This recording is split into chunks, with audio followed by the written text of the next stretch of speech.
Satu, dua, tiga. Oke. Bismillahirrahmanirrahim. Assalamualaikum warahmatullahi wabarakatuh.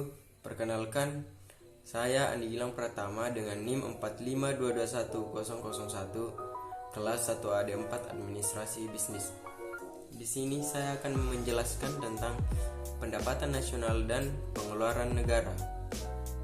Kita mulai dari pendapatan nasional. Pendapatan nasional adalah ukuran nilai output berupa barang dan jasa yang dihasilkan suatu negara dalam periode tertentu atau jumlah seluruh pendapatan yang diterima oleh masyarakat dalam suatu negara. Berikutnya, di sini saya akan menjelaskan tentang konsep pendapatan nasional. Sebelum kita menghitung pendapatan nasional, terlebih dahulu kita harus tahu apa yang dimaksud dengan produk domestik bruto, produk nasional bruto, pendapatan nasional neto, pendapatan persoraan, pendapatan per kapita. Produk domestik bruto. Produk domestik bruto merupakan jumlah produk berupa barang dan jasa yang dihasilkan oleh unit-unit produksi di dalam batas wilayah suatu negara selama 1 tahun. Dalam batas perhitungan GDP ini termasuk juga hasil produksi barang dan jasa yang dihasilkan oleh perusahaan atau orang asing yang beroperasi di wilayah negara yang bersangkutan. Kedua, produk nasional bruto. Jadi produk nasional bruto adalah jumlah barang dan jasa yang dihasilkan oleh faktor-faktor produksi milik warga negara, baik yang tinggal di dalam negeri maupun di luar negeri, tetapi tidak termasuk warga negara asing yang tinggal di negara tersebut, atau dengan kata lain, PNB atau GNP adalah jumlah produk domestik bruto ditambah dengan pendapatan neto dari luar negeri adalah penghasilan warga negara yang bekerja di luar negeri dikurangi penghasilan warga negara lain yang bekerja di dalam negeri. Ketiga, pendapatan nasional neto atau net national income adalah pendapatan yang dihitung menurut jumlah balas jasa yang diterima oleh masyarakat sebagai pemilih faktor produksi. Besarnya NNI dapat diperoleh dari NNP dikurang pajak. Bebannya dapat dialihkan kepada pihak lain seperti pajak penjualan, pajak hadiah, dan lain-lain. Atau jika kita hitung dari GNP, dapat kita rumuskan NNI sama dengan GNP dikurangi depresi dikurangi pajak tidak langsung. Keempat, pendapatan persoraan. Pendapatan persoraan atau personal income adalah jumlah pendapatan yang diterima oleh setiap orang dalam masyarakat, termasuk pendapatan yang diperoleh tanpa melakukan kegiatan apapun. Pendapatan persoraan juga menghitung pembayaran transfer.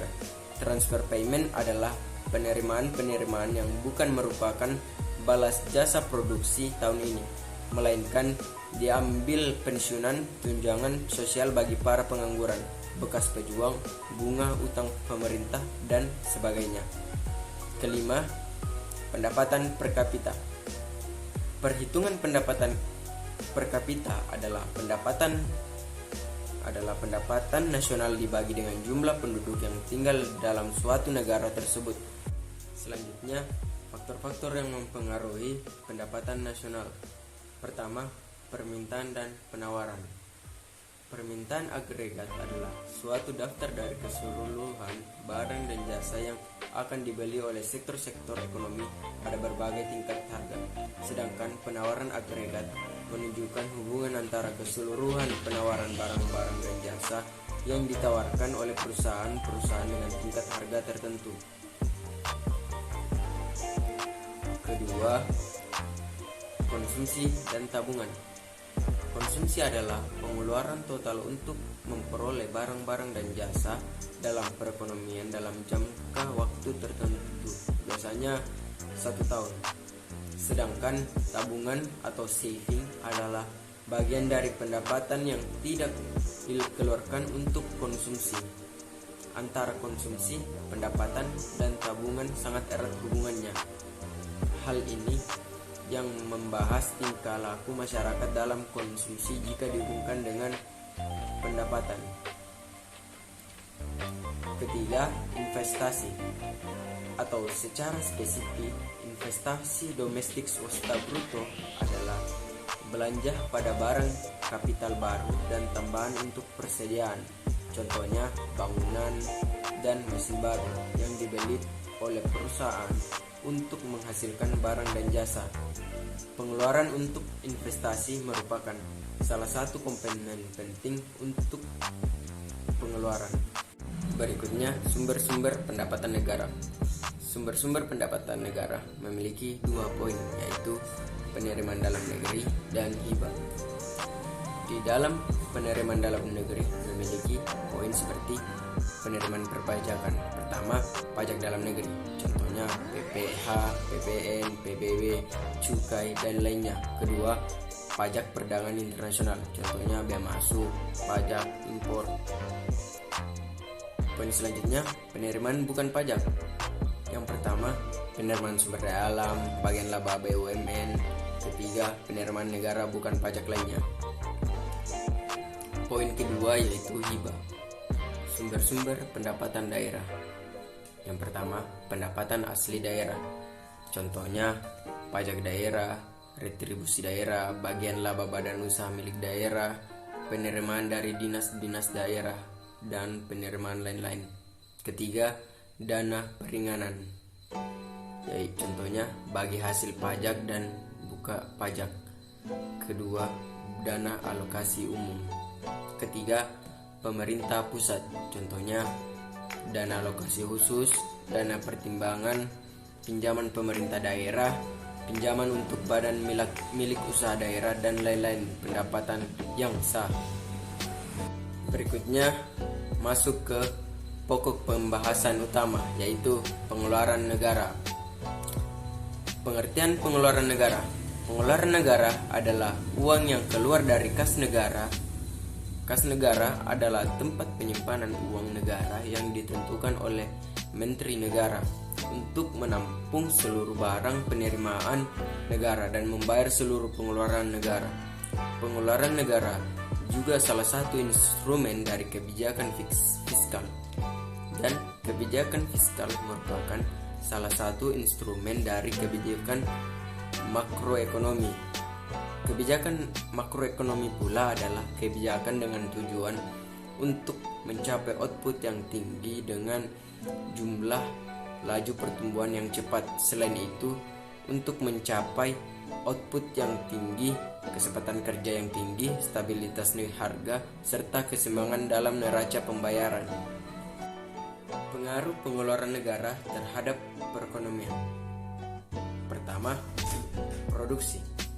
Pengeluaran negara secara langsung atau tidak langsung akan mempengaruhi sektor produksi. Pengeluaran pemerintah juga dapat dikatakan sebagai faktor produksi lainnya, di samping faktor-faktor produksi lain yang berupa alam, modal, tenaga kerja, dan manajemen atau entrepreneur. Karena pengeluaran pemerintah dapat menunjukkan tersedianya faktor-faktor produksi tersebut. Misalnya saja, pengeluaran pemerintah di bidang pendidikan dan pelatihan akan meningkatkan potensi SDA yang terdidik. Sumber manusia yang diperbesar oleh faktor produksi yang berupa tenaga kerja yang dapat dimanfaatkan oleh sektor produksi. Pengeluaran pemerintah untuk produksi dan jasa-jasa berpengaruh terhadap continuous produksi para produsen. Kedua, distribusi. Pengeluaran negara secara tidak langsung atau langsung akan berpengaruh terhadap distribusi barang dan jasa. Ambil contoh, hasil dari pengeluaran anggaran untuk membiayai fasilitas pendidikan paling tidak akan menambah keterampilan sejumlah orang sehingga akan menjadi tenaga yang berpenghasilan relatif baik, yang berdaya beli baik maupun tidak. Demikian pula subsidi yang dikeluarkan pemerintah untuk barang-barang dan jasa-jasa akan mempermudah masyarakat yang berdaya beli rendah menjadi mudah untuk memperoleh barang dan jasa tertentu. Menurut John F. Doe menyebutkan bahwa pemerintah dapat mempengaruhi pola satu pihak dan pengangguran pendapatan real dari sektor swasta di lain pihak, yang hasilnya akhirnya adalah satu pola pendapatan yang lain daripada bila tidak ikut campur tangan pemerintah. Ketiga, konsumsi. Secara langsung atau tidak langsung, pengeluaran pemerintah dapat mengubah atau memperbaiki pola dan tingkat konsumen masyarakat terhadap barang-barang dan jasa-jasa yang disediakan langsung oleh pemerintah maupun mekanisme pasar. Misalnya, penambahan penyediaan barang yang bersifat kolektif maupun barang-barang lain yang harganya subsidi oleh pemerintah. Berkaitan dengan konsumsi, menurut John F. Dewey, melihatnya dari sisi efek alokasi anggaran dan efisiensi, pemerintah mengalokasikan kembali sumber-sumber ekonomi dari berbagai barang ke barang-barang atau jasa-jasa yang mengandung keuntungan eksternal. Kegiatan pemindahan ini mengubah alokasi dari sumber-sumber ekonomi karena masing-masing para pemberi dan penerima mempunyai pola pengeluaran yang berlainan. Pajak-pajak yang dipakai untuk membiayai kegiatan-kegiatan tersebut dapat mengakibatkan relokasi sumber ekonomi. Pemerintah dapat mempengaruhi efisiensi dalam perilaku masyarakat dalam kegiatan ekonomi itu. Selanjutnya, jenis pengeluaran negara. Jenis pengeluaran negara memiliki 2 poin, yaitu executive expenditure dan transfer payment. Executive expenditure adalah pengeluaran yang ditunjukkan untuk membeli barang-barang lain yang dapat digunakan untuk membeli barang-barang dan jasa-jasa yang langsung dapat dikonsumsi dan barang-barang lain yang dapat digunakan untuk menghasilkan kembali barang lainnya. Misalnya, pembelian barang berupa bahan makanan, sandang, bangunan, dan konstruksi lainnya, mesin-mesin, peralatan, dan berbagai perlengkapan, serta jasa-jasa konsultan dan keahlian tertentu yang diproduksi perusahaan milik negara atau daerah. Kedua, pengeluaran bersifat transfer payment adalah pengeluaran dalam bentuk pemindahan uang kepada masyarakat untuk kepentingan sosial atau kepada perusahaan dalam bentuk subsidi. Pemindahan ini dapat diartikan sebagai penggeseran daya beli dari negara kepada masyarakat untuk membantu kemampuannya dalam memperoleh barang kepada masyarakat untuk membantu kemampuannya dalam memperoleh kembali barang-barang dan jasa yang diperlukan. Selanjutnya, atau poin yang terakhir, macam-macam pengeluaran negara. Pengeluaran negara memiliki 5 poin, yaitu pengeluaran yang bersifat self-liquidating. Kedua, pengeluaran yang reproduktif. Ketiga, pengeluaran yang tidak self-liquidating. Keempat, pengeluaran yang secara langsung atau tidak produktif. Kelima, pengeluaran yang merupakan penghematan untuk masa yang akan datang. Kita mulai dari yang pertama, self-liquidating, yaitu pengeluaran yang mendapatkan pembayaran kembali dari masyarakat yang menerima barang atau jasa yang diberikan pemerintah. Misalnya, pengeluaran untuk jasa perusahaan negara proyek produktif barang ekspor. Kedua, pengeluaran yang reproduktif, yaitu pengeluaran yang mewujudkan keuntungan secara ekonomis bagi masyarakat sehingga mampu meningkatkan penghasilan masyarakat, yang kemudian dengan memfungsikan pajak pada akhirnya akan dapat menaikkan penerimaan negara. Ketiga, pengeluaran yang tidak self-liquidating dan tidak produktif, yaitu pengeluaran yang dapat langsung menghibur atau kegembiraan dan kesejahteraan masyarakat yang antara lain bidang rekreasi, pendirian, monumen, objek turisme, dan sebagainya. Pengadaan objek tadi dapat pula menaikkan pendapatan nasional sebagai akibat dari jasa objek tersebut. Keempat, pengeluaran yang secara langsung tidak reproduktif dan merupakan pemborosan.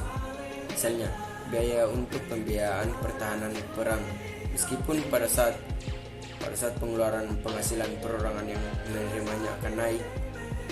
Kelima, pengeluaran yang merupakan penghematan untuk masa yang akan datang. Misalnya, pemeliharaan atau pendidikan dan kesejahteraan anak-anak yatim itu akan lebih pada usia tua. Mungkin hanya ini yang dapat saya sampaikan. Terima kasih telah menonton video singkat saya. Jika ada salah, mohon dimaafkan, dan Assalamualaikum warahmatullahi wabarakatuh.